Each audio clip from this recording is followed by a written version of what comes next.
Just point your microphone. Can you hear me now? Okay. Welcome everybody to the first edition of now. Hello. Okay. Welcome everybody to the first edition of Asian Hemp Summit. Thank you all for coming here. First of all, I would like to thank our sponsors. That is Canby Gold, Sebastian Rogachevsky. I hope I pronounced it right. Sorry if there is a mistake. Daniel Cruz, Hempro International and Hemp Consult. Anar Arthur from Hemp Mongolia. Thank you guys, without your trust, this was not possible. And also many of our supporting partners, whom you can see here, many of them are in the audience already. A heartfelt welcome to all our participants from over 25 countries. Thank you for trusting us in the first year and thank you for making it happen. Really, we are honored and overwhelmed by your presence. This event was planned, the planning started for this in 2017, when at Hemp 2020 the idea of doing such an event in this part of the world came in.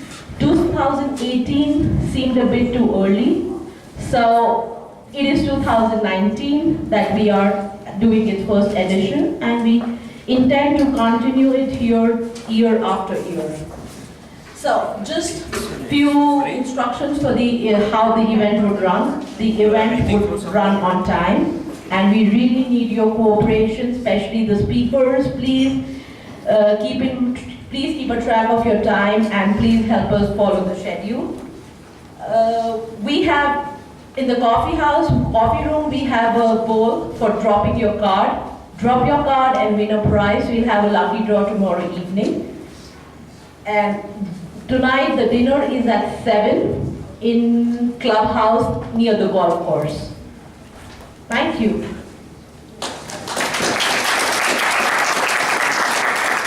Now I would like to invite our co-organizer, Hana Gabrielova, to introduce our keynote speaker, Mr. Dan Herrer.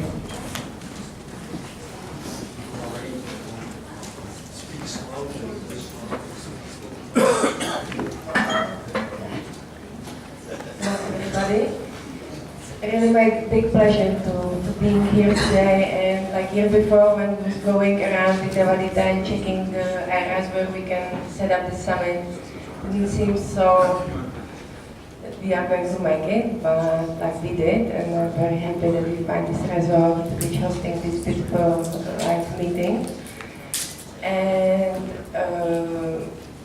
I would like to invite to floor Daniel Herrer, who is the son of Jack Herrer, who is not between us.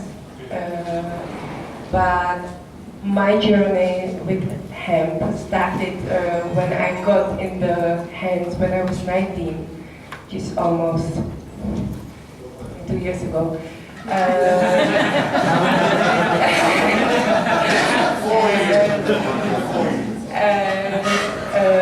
Yeah, I was 19, I was studying the University of Agriculture, and I was checking like what I can do on my thesis, and my friend who was running the tea room where I was always hang out, gave me the book and said like, hey Hannah, you know that like hemp can be like good for paper? Because we had like big paper factory near our city, and it was like, paper?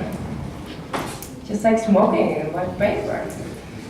Going on with paper from him, and he said like, yeah, you have to read this book, and he gave me the translation of the Jack Herrer book in Czech Republic. It was just like a very tiny book compared to like Jack Herrer book actual size, and I was very happy to read it and very surprised with all the like possibilities and what all the history it's like done, and I never heard about that. And part of that looks like big conspiracy, but part of that was like really true, and nobody really told us about that in the school, and I was like very like, why not?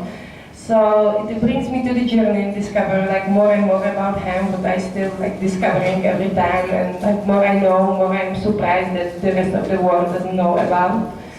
And I think it's important that we share this knowledge, what Jack Herrer put in the book, and we talk about that, and at least everybody in this room should read this book. Not only because it was my first book, but I think it's really important, like kind of collection of the knowledge which we didn't have in our books at the school, thanks to the prohibition of cannabis. And also this book brings me to the UN to try to legalize or schedule cannabis on the international level. But I'm still trying, so because when I read this book I found out that it's not really right to have like prohibition on such a plant, so I'm still trying to figure out this issue. And I'm very curious what Dan now doing and what his journey is and how he following his father path. And please Dan, come to tell us. And it will be great to be able to, like, if we can all together somehow took the message of Jack and bring it in the life again, because I'm meeting many people and always like surprised that somebody is still probably in this room didn't. Can I ask you, like, how many people like read the book of Jack Harrer here in this room? I hope Dan brings some books so somebody can borrow it if somebody doesn't have. So like half of the people still missing it, and I recommend. So please Dan, come on the stage and tell us your story.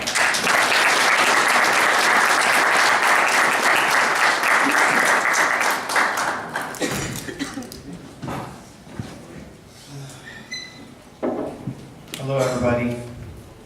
Thank you to Kurt and all the supporters of this event. Thanks for inviting me here.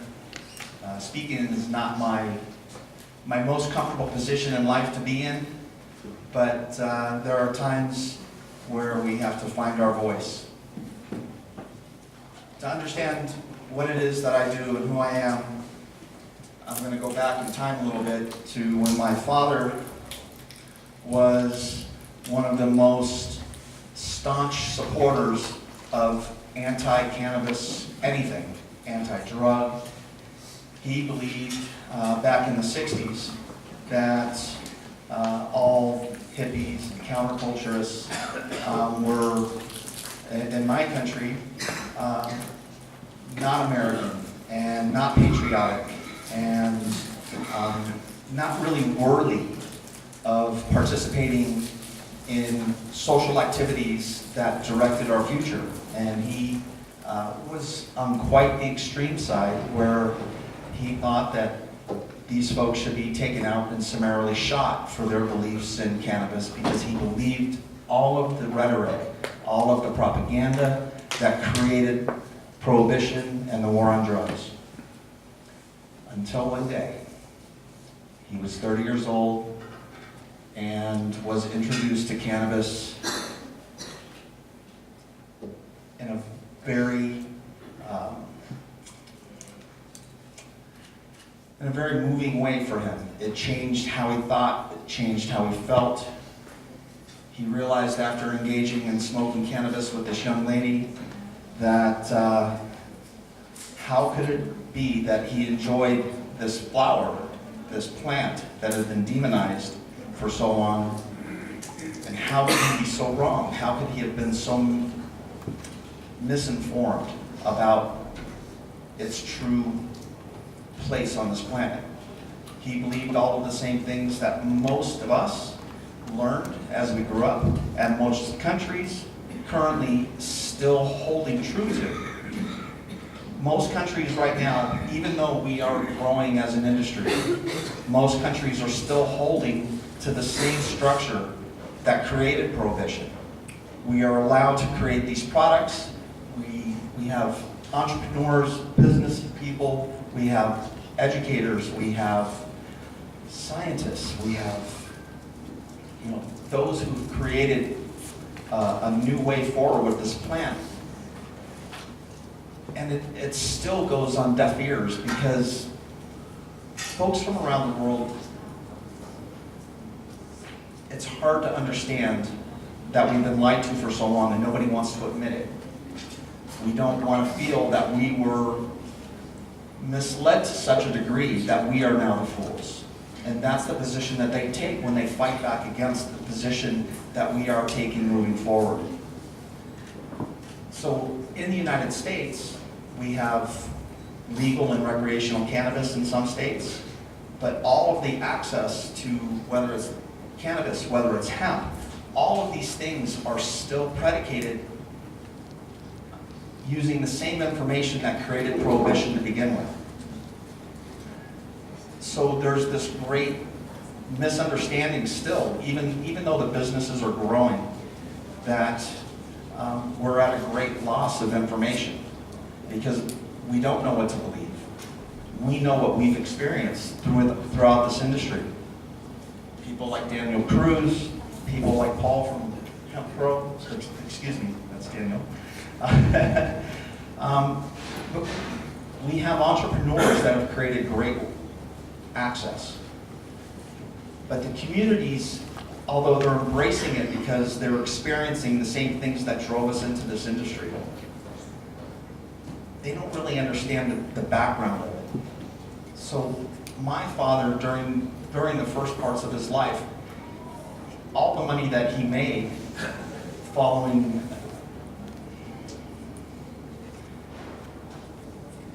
let me back up for a second. He created companies so he could fight. He created companies that created the ability to find a voice, for him to find his voice, because he felt that he was so misled.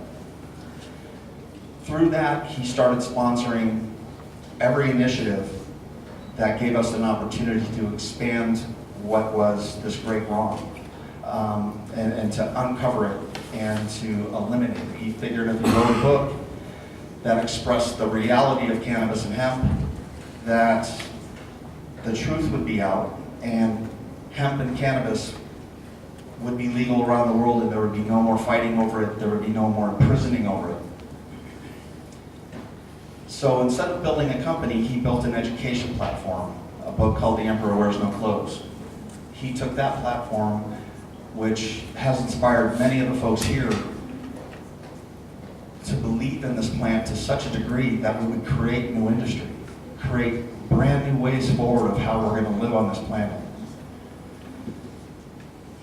For me, I didn't really understand growing up, even though I was exposed to all of this education. I didn't get it.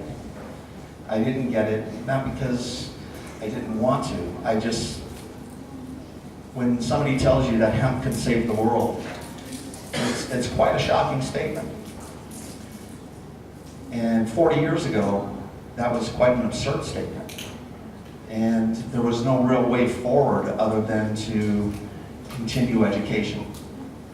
Today, we're building companies and products and relationships within this to continue to support the development of cannabis and hemp, which my father would tell you is the same plant. It's just, what side of the political realm where you're standing at, and what is going to make it acceptable. We, as a community, have always looked to one another to lift ourselves up. We've looked to one another to figure out what is the way forward. How do we grow this plant? How do we grow our industries in a way that's meaningful and that doesn't preclude us from participating in the future. Everything that we're doing now, all of the structure that we're building our companies on, our beliefs, our future processes, using this plan, are all still controlled and regulated by the same rules and thought processes that created its becoming illegal. And right now we're at a really difficult time within this space because we're growing so fast. We're trying to be so influential in our communities. We're trying to stay alive, building these companies, that to some degree we're losing the vision of where we all started. We started, in 1996, it was all about compassion. It was all about, what could we do for our neighbors? What could we do for humanity with, legalizing cannabis? At the same time, we also knew that there was great possibilities with hemp. And 40 years ago, my father believed that hemp would save the world and it would create all of these different products, but we didn't have the means for it. We didn't have the technologies for it. But now, 40 years later, these technologies are being built and created by us, by the needs of the community that started this. At the same time that we're building it, we're trying to hold on to it. Because as we move forward, every time it seems that we take a few steps forward, we get pushed back. And we get pushed back. There's companies that are able to make a product in their country, but not able to sell a product in their country. There are, laws set up in the United States that will allow the use of cannabis, but only under certain guidelines. All of these guidelines, whether it's in cannabis or hemp, are going to continue to define how we're able to move forward in a meaningful way, unless we figure out a way to work together between the U.S., between Poland, Czechoslovakia, or Australia, or China, or Korea, or Japan, all of these countries that are fighting for a space within this new industry. And that space is continuously under attack. Unless we figure out a way amongst ourselves to support one another, to stand by one another in a way that is not going to preclude us from participating into the future, we're going to have a really tough time. And I'm not a doom and gloom person. I still feel great hope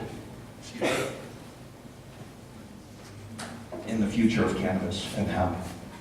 I think our futures are incredibly bright. I think we still have the ability to change how we're going to not just survive in the future, but to thrive in it. In order to do that, we're going to have to figure out a way to create a standard, whether it's the US or Europe or Asia, to create standards of practice, to create relationships that give us a voice to play in an area that only the truly largest corporations participate in.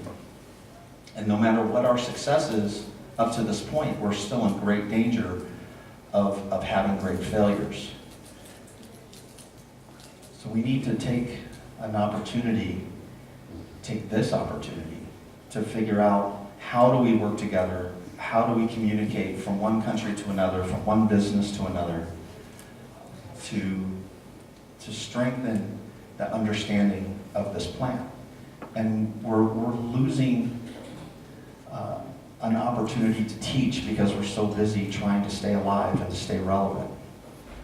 And as we're building our companies, we're not always educating the community that gives us the support. Although many communities are supporting us because they're affected by disease or sickness. And they're like, well, hemp, I hear, can help. And as they support us, that's great.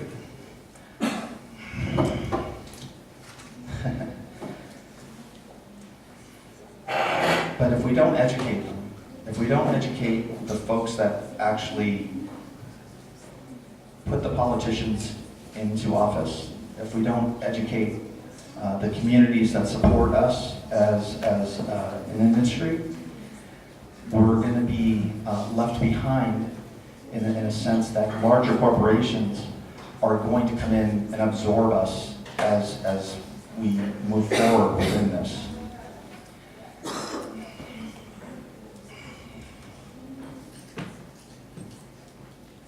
education is going to be the key to our future.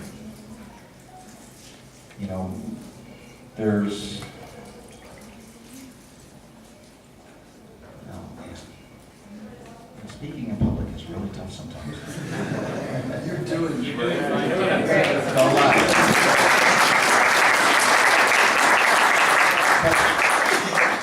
But the reality is that we're losing an opportunity because we're too busy trying to save ourselves within this space. We have to be able to find a voice that is collective and powerful and supportive of each and every one of us. I don't know exactly how that's going to be done over the scale and scope of what's happening around the globe, but I know that it has to start. I know that it has to start with the folks that are here in this room, the folks that couldn't make it here, folks that are going to have a real opportunity to change their communities,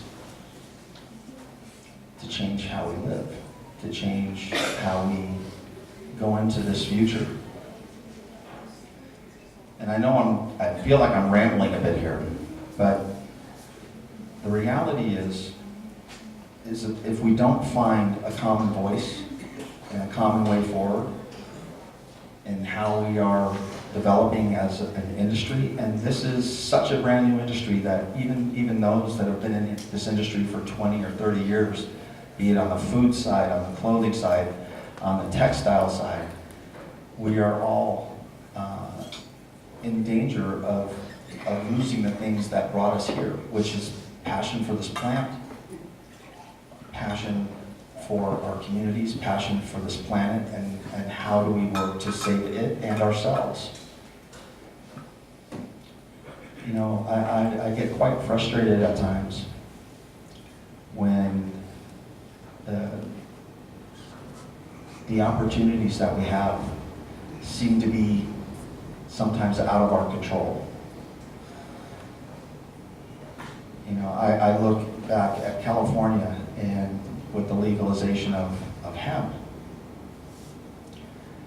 and it becomes descheduled just a few weeks ago, and at the same time it becomes descheduled in Hawaii, they don't recognize the descheduling. The Department of Ag is making it even tougher to grow hemp as of 2 weeks ago. And it doesn't make sense, and we're wondering, you know, what is this great force that is pushing back against what it is that we're building? You know, the only thing that I can think of is that these forces are slowing us down because they're looking to figure out a way to control it, and a way to control our futures. Because everything that they use in order to create the fear that is still behind a lot of the regulations that allow us to be in business are still predicated on the 8 years of prohibition and not the last 30 years of exploration and, you know, education and development of processes and industries and understandings of this plant, be it medical or industrial. We're not supposed to become farmers who become large businesses. We're not supposed to be able to make an impact on the world for growing a plant. But that's what we've done. The folks in this audience are a testament to that. We need to make sure that we don't lose that ability moving forward. We need to make sure that the things that we build, that are built with integrity and knowledge and a great deal of soul searching in a way, because it's going to take a lot not to be absorbed by the corporations that are waiting for us to fail. And if they're not waiting for us to fail, they're waiting for us to sell, so that the farmers that have created the space that we all get to play in right now is at a position where taking it away from us is easy. And as long as we don't focus on education within the communities, and it's not that communities are unaware, but they're not really aware of the history. And the only way to figure out the way forward is by looking back at what's brought us here. So if we don't protect, if we don't work together, if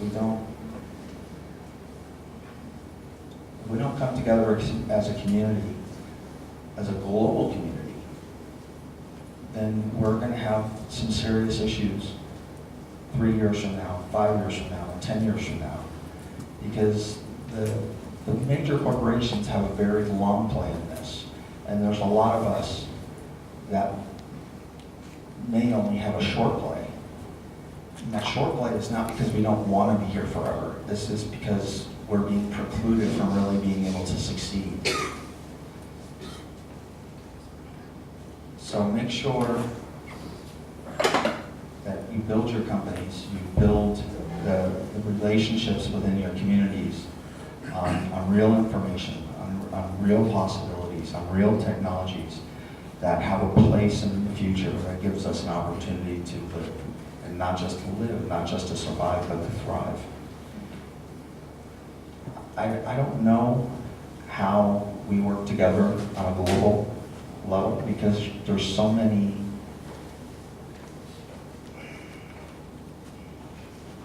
differences between each country and the ability to grow hemp or to use cannabis. But the one thing that all of these share is a sense of community and a sense of what is right.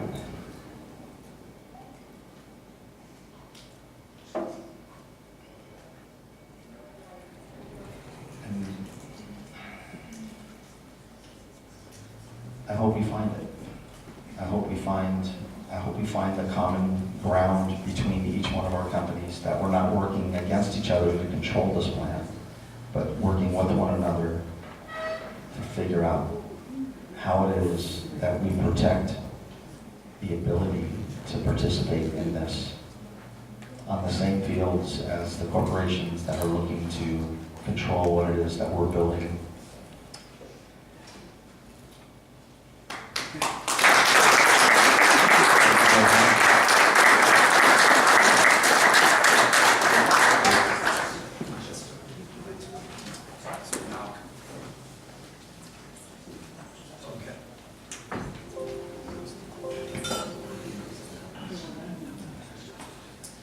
Dan, thank you very much for those words of inspiration.